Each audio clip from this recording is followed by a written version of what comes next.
हाय नमस्कार दोस्तों, कैसे हैं आप सब लोग। स्वागत है आपका अपने चैनल GS7 ट्यूटोरियल्स पे। मैं मनीष आपका टीचर आपका दोस्त स्वागत करता हूँ आपका अपने चैनल पे। तो जैसा कि आप देख रहे हैं NIS का हम क्लास लेके आए हैं गृह विज्ञान, जिसको इंग्लिश में होम साइंस कहते हैं। कोड है आपका 216। तो आज हम इसका 5वां चैप्टर पढ़ेंगे। जैसा कि आप देख रहे हैं, पाठ का नाम है खाद्य संरक्षण। ठीक है, तो हम इस पाठ में आज पढ़ने जा रहे हैं खाद्य संरक्षण के बारे में। तो सीधा पाठ पे चलते हैं। आपने पहले पढ़ा होगा कि हमें विभिन्न खाद्य समूहों से प्राप्त विधियां भोज्य पदार्थों से संतुलित आहार प्राप्त होता है। प्राय देखा गया है कि मौसमों में परिवर्तन के कारण कुछ भोज्य पदार्थ साल भर उपलब्ध नहीं रहते हैं। हम जानते हैं कि आप सभी भी सब्जियों को और फलों को पूरे वर्ष भर खाना चाहते हैं।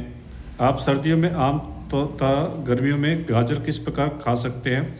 हम सभी पूरे साल आम का मज़ा लेना चाहते हैं, किंतु यह संभव नहीं है। जी नहीं, ऐसा नहीं है। हम साल भर ताज़े आम तो नहीं खा सकते हैं, किंतु संरक्षित या परिष्कृत उत्पादों जैसा अचार, चटनी, जूस, स्क्वैश और जैम का मज़ा साल भर ले सकते हैं। आपको पता है दोस्तों कि कई फल जो हैं सिर्फ मौसमों में आते हैं। जैसे आम पर जब इसके मौसम चला है तो हम इसको कैसे खा सकते हैं, अचार बना के खा सकते हैं, चटनी में या जूस में इसका स्क्वैश बना के पी सकते हैं। ठीक है, इसको हम क्या कहते हैं। ठीक है, तो आइए हम इसके बारे में जानते हैं कि इसलिए भोजन के पौष्टिक तत्वों में संवर्धन करने तथा विविध प्रकार के खाद्य पदार्थ प्राप्त करने के लिए खाद्य संरक्षण अत्यंत आवश्यक है। तो इसलिए इसका खाद्य संरक्षण आवश्यक है ताकि हम इसको लंबे टाइम तक के लिए यूज़ कर सकें। ठीक है, आइए सीखें कि सब्जियों और फलों को किस प्रकार संरक्षित रखा जाता है और जब वे प्रचुर मात्रा में उपलब्ध होते हैं। ठीक है, उद्देश्य क्या है इस पाठ से कि इस पाठ के अध्ययन के पश्चात आप खाद्य पदार्थों के खराब होने तथा खाद्य भंडारण को समक्ष पाएंगे।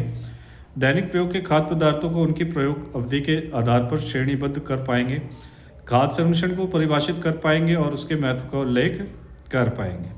खाद्य संरक्षण के सामान्य सिद्धांतों की चर्चा कर पाएंगे, खाद्य संरक्षण की घरेलू विधियों को जान पाएंगे, घर में भंडारित भोज्य पदार्थों की देखरेख में रखी जाने वाली स्वच्छता का मूल्यांकन कर पाएंगे और जान पाएंगे कि खाद्य पदार्थ के खराब होने के व उनकी बर्बादी से किस प्रकार बचा जाता है।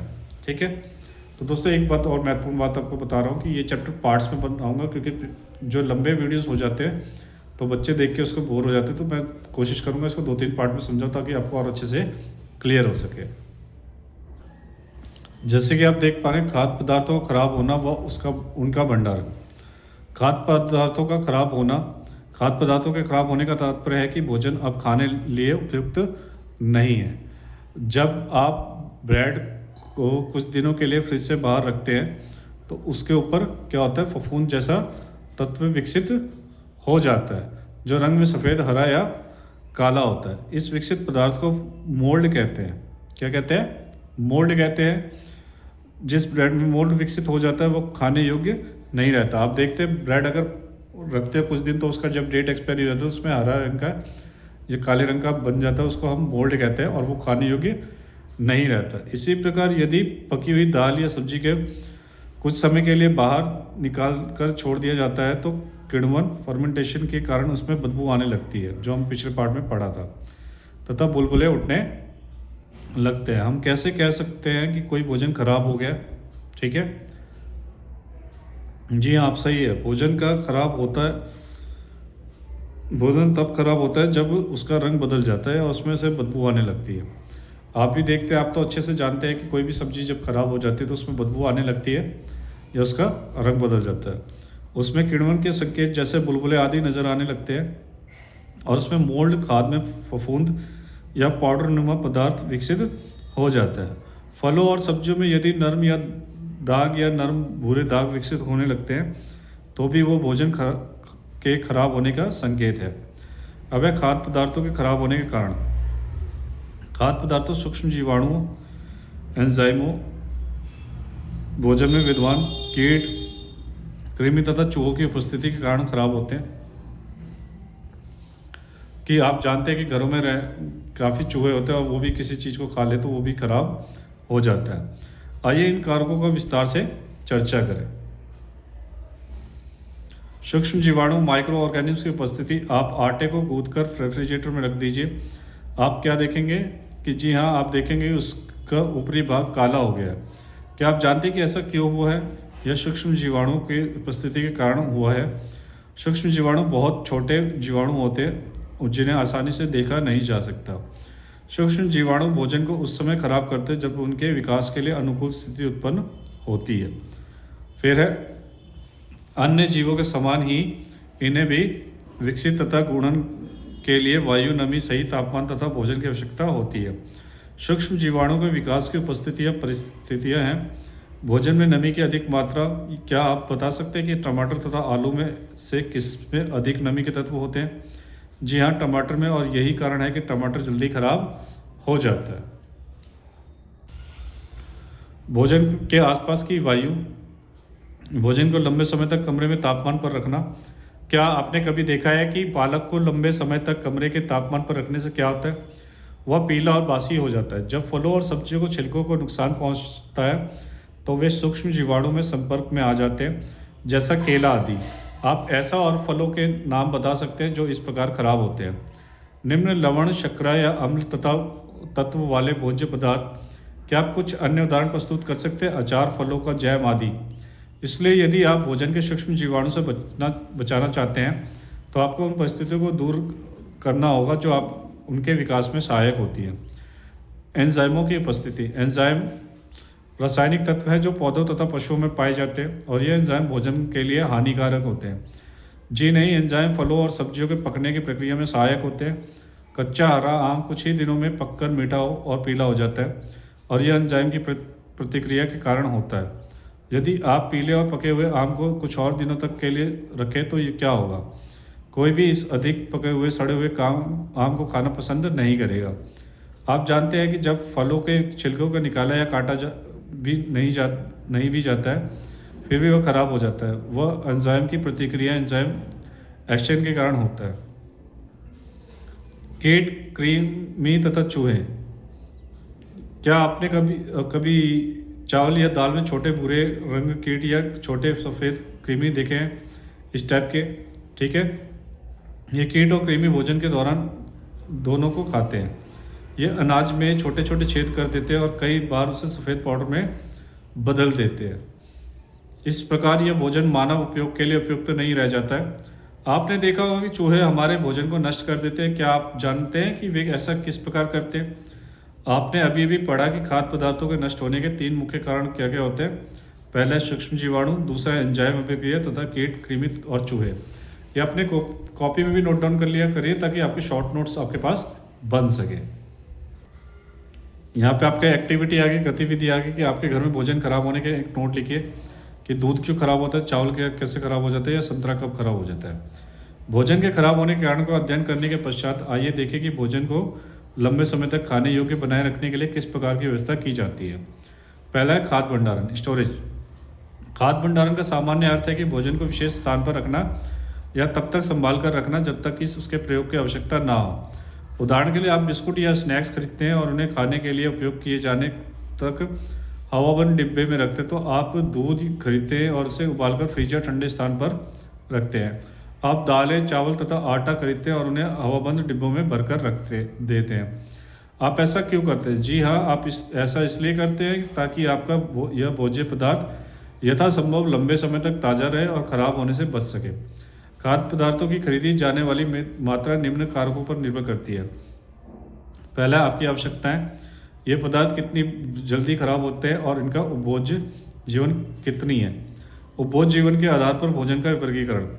आपने देखा होगा कि विविध खाद्य पदार्थों के खराब होने की समस्या विधि भिन्न होती है। क्या आप ऐसे 3 खाद्य पदार्थों के नाम बता सकते हैं जो बहुत जल्दी खराब होते हैं और 3 ऐसे पदार्थ के जिन्हें खराब होने में अधिक समय लगता है? तो आप ये एक्टिविटी है जिसमें आप 3 का नाम लिखेंगे कि जिसमें जल्दी खराब हो जाता है और 3 जिसमें थोड़ा टाइम लगता है।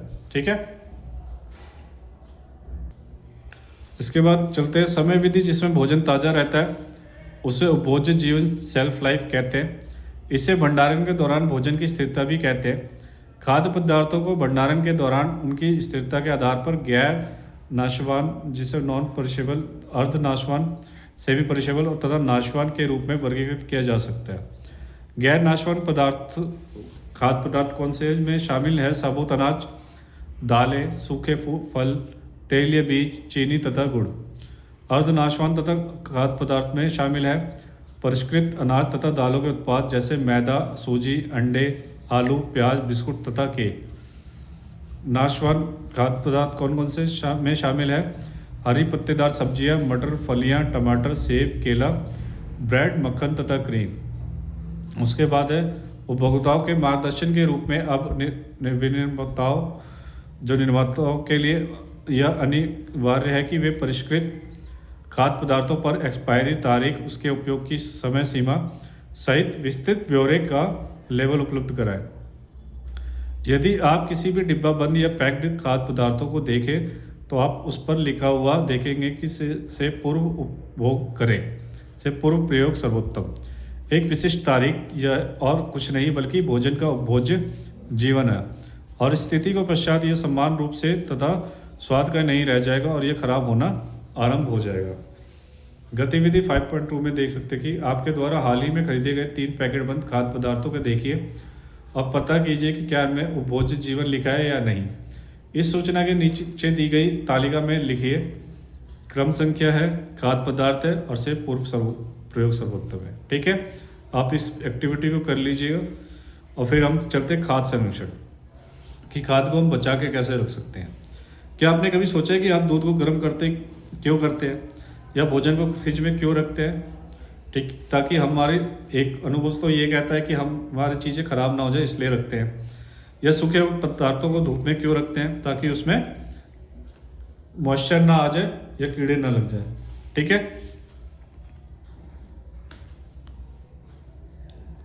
या खाद्य पदार्थों को हवाबंद डिब्बों में क्यों रखते हैं? जी हाँ, आप सही है। ये उपाय भोजन को उपभोज्य सेल्फ लाइफ को बढ़ाने या भोजन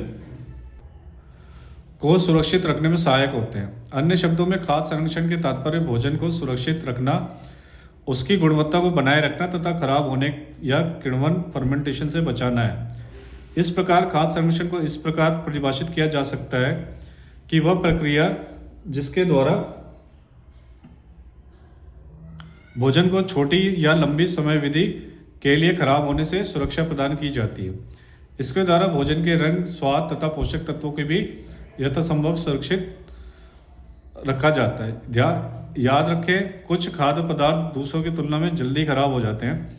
भोजन के रंग, स्वाद तथा पोषक तत्वों को भी संरक्षित रखा जा सकता है। संरक्षण से तात्पर्य संदूषण या एंजाइमिक या रासायनिक अभिक्रिया या परिवर्तन के कारण भोजन के सड़ने या खराब होने से सुरक्षित रखना है। यह भोजन के उपभोज्य जीवन को बढ़ाने में सहायक होता है और इस प्रकार भोजन को भावी उपयोग के लिए भंडारित किया जाता है। भोजन संरक्षण का महत्व। अब आपने खाद्य संरक्षण की अवधारणा को समझ लिया। क्या आप बता सकते हैं कि हम भोजन के संरक्षित रखने की आवश्यकता क्यों होती है? इसके कुछ कारण इस प्रकार हैं। संरक्षण अतिरिक्त उत्पादन की व्यवस्था करता है। क्या आप कुछ ऐसे उत्पादों के नाम बता सकते हैं जो आम से बने हों? जी हाँ, ये है जूस, मुरब्बा, स्क्वैश, आम पन्ना, पल्प, चटनी, अचार तथा कच्चे आम का पाउडर। आप इसी सूची में कुछ और उत्पादों को भी शामिल कर सकते हैं। आम गर्मियों के मौसम का फल है जो भारत में अप्रैल से अगस्त तक के बीच में प्रचुर मात्रा में होता है। देश के विभिन्न भागों में विभिन्न प्रकार के आमों का उगाया जाता है। सामान्यतः एक स्थान पर उगने वाले खाद्य पदार्थों का सेवन उसी क्षेत्र के लोगों द्वारा नहीं किया जा सकता और सामान्यतः इन पदार्थों का उत्पादन भी व्यापक स्तर पर होता है। किसान इस अतिरिक्त उत्पादन को क्या करते हैं? किसान इन आमों को परिवहन को व्यवस्था करते हैं और इन्हें उन स्थानों को पहुंचाते हैं जहां उनका उत्पादन नहीं होता है या जहां इस किस्म के आम उगाए नहीं जाते हैं। यदि किसान ऐसा नहीं करेंगे तो उत्पादन की यह अतिरिक्त मात्रा सड़ कर खराब हो जाएगी और इसका प्रयोग नहीं हो पाएगा। यही वह मात्रा है जिसे संरक्षित करके रखने की आवश्यकता होती है ताकि इसका उपभोग उन महीनों में किया जा सके जिन महीनों में इनका उत्पादन नहीं होता है। खाद्य पदार्थों का संरक्षण उन महीनों में किया जाता है जब ये पदार्थ अधिक मात्रा में उपलब्ध होते हैं और इसी कारण उनका मूल्य भी कम होता है। इसके खाद्य संरक्षण की लागत में कमी हो जाती है। दूसरा, संरक्षण से हमारे भोजन के में विविधता आती है। क्या आप कभी एक मौसम में वही सब्जियां बार बार खाकर बोर हुए हैं? जब मटर बहुत महंगे हो और आसानी से उपलब्धि भी ना हो तो उन्हें खरीदकर खाना या क्या समझदारी की बात है?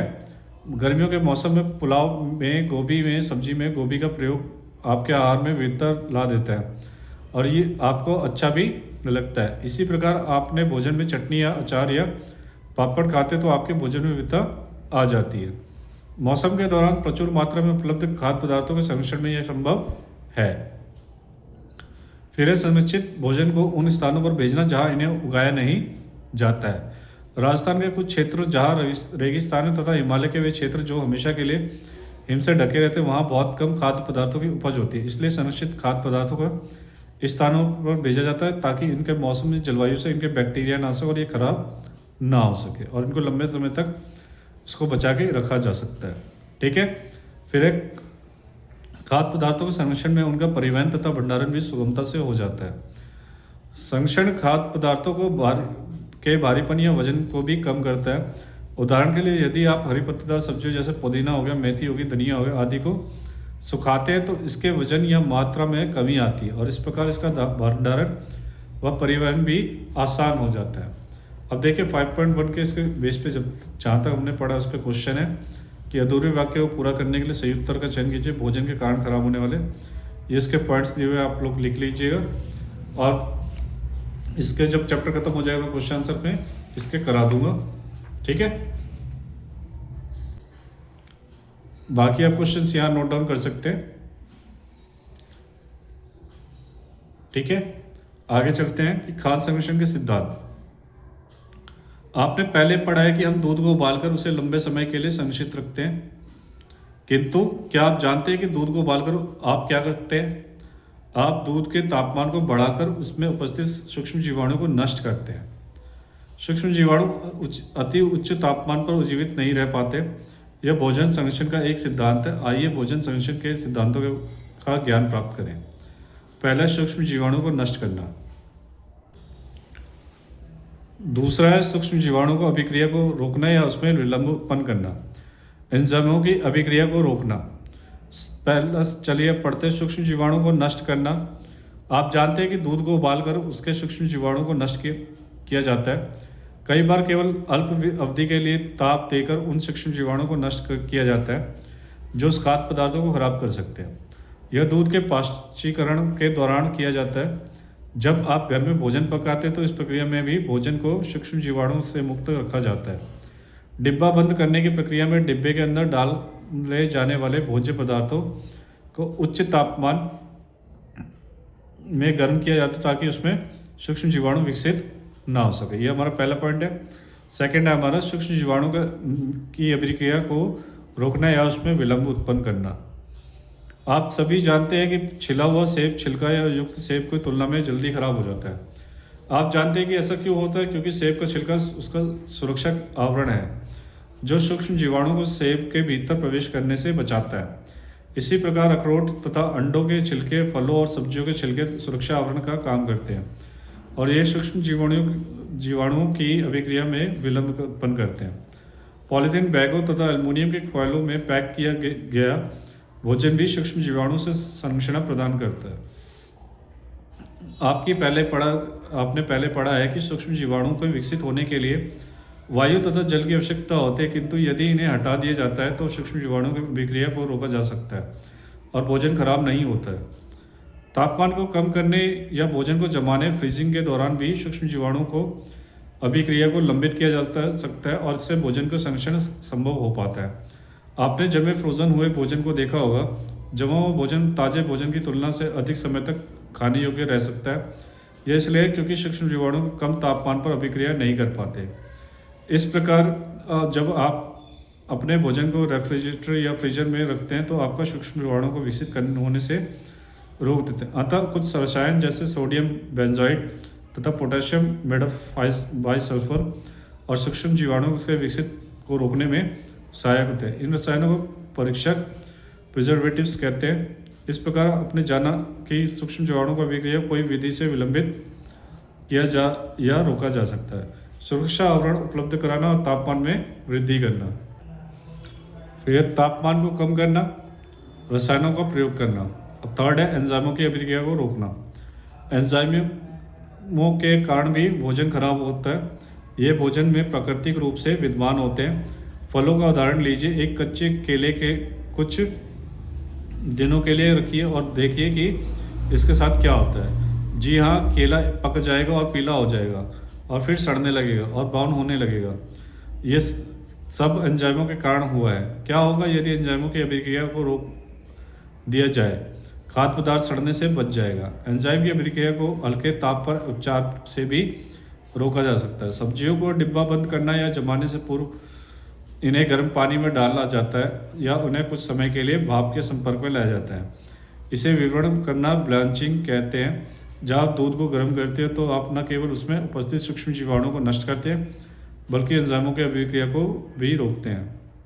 यह पदार्थ की उपभोज्य आयु को बढ़ा देता है। ठीक है, प्रश्न पाठगत प्रश्न 5.2 देख सकते हैं कि टमाटर में सूक्ष्म जीवाणुओं की अभिक्रिया को रोकने में निम्नलिखित में से कौन सी क्रिया सहायक है? उबलते हुए पानी में डालना, फ्रीजर में रखना और उन शेल्फ पर रखें। या सेब में सूक्ष्म जीवाणुओं की अभिक्रिया लंबित करने की 4 विधियां उल्लेख करें। या संरक्षण या उपभोज्य जीवन शब्दों का परिभाषित करें। ठीक है, तो आज आप यहाँ तक रखिए और इसके क्वेश्चन आंसर करने की कोशिश करिए। बाकी तो मैं चैप्टर होने के बाद कराऊंगा। तो आज पार्ट 1 में इतना ही। ठीक है, मिलेंगे नेक्स्ट क्लास में।